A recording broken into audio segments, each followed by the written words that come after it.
अयोध्या नगरी में उस दिन प्रातःकाल का समय अत्यंत शांत और पावन था। सरयू नदी के तट पर हल्की हल्की ठंडी हवा बह रही थी। राजमहल के प्रांगण में भगवान राम ध्यान में लीन थे और लक्ष्मण जी उनके पास खड़े सेवा भाव से उनकी ओर निहार रहे थे। तभी राम जी ने मुस्कुराते हुए लक्ष्मण जी से कहा, भैया लक्ष्मण, आज मन कर रहा है कि कुछ समय के लिए वन की ओर चलें। प्रकृति के बीच जाकर मन को शांति मिलेगी और ऋषि मुनियों के दर्शन भी हो जाएंगे। लक्ष्मण जी ने तुरंत हाथ जोड़कर कहा, भैया, आपकी आज्ञा ही मेरा धर्म है। जहां आप चलेंगे मैं आपके साथ चलूंगा। दोनों भाई धनुष बाण धारण कर वन की ओर चल पड़े। रास्ते में उन्हें तरह तरह के वृक्ष दिखाई दिए, पीपल, बरगद, साल और अशोक। पक्षियों का मधुर कलरव वातावरण को और भी पावन बना रहा था। लक्ष्मण जी ने कहा, भैया, ये वन कितना सुंदर है। यहाँ हर ओर भगवान की महिमा दिखाई देती है। राम जी ने उत्तर दिया, लक्ष्मण, यही तो प्रकृति का सौंदर्य है। जो व्यक्ति इसे समझ लेता है उसका जीवन स्वयं ही सरल और पवित्र हो जाता है।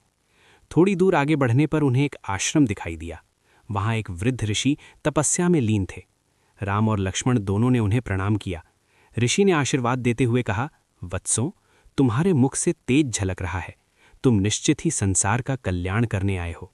राम जी ने विनम्रता से कहा, महाराज, हम केवल आपके दर्शन करने आए हैं और आपकी सेवा करना चाहते हैं।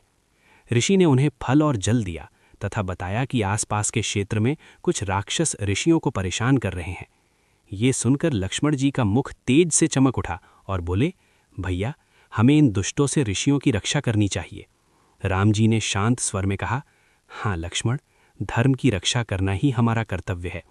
दोस्तों, अगर आपको ये कथा अच्छी लग रही है तो वीडियो को लाइक करें और DS क्रिएटर 45 यूट्यूब चैनल को सब्सक्राइब करना ना भूलें। आपका एक लाइक और सब्सक्रिप्शन हमें और अच्छी कथाएं लाने की प्रेरणा देता है।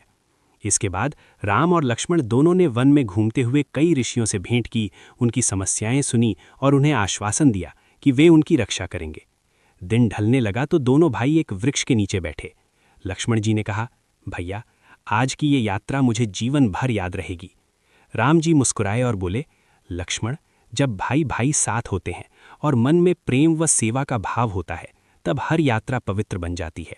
इस प्रकार राम और लक्ष्मण की ये वन यात्रा प्रेम, कर्तव्य और धर्म की भावना